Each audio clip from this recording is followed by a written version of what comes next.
Ano ba ang tamang pag-post ng picture natin? Ang gawin natin ay pumili ka lamang ng isang picture na maaring ayon sa iyong pananaw, ito ay magiging engaging. Maaring kakaiba, magandang tanawin, o ikaw mismo, or pamilya mo, o mga kaibigan mo. Noong hindi pa ako content creator, ay bawat posting ko ng picture post, umaabot ito ng 50 to 80 pictures per upload. Kasi sa school, tinatawag na ako na Ma'am Selfie Queen.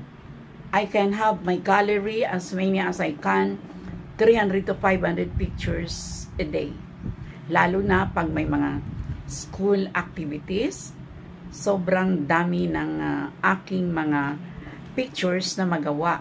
Kaya halos lahat na yan ay pinopost ko naman. Hindi siya wasto.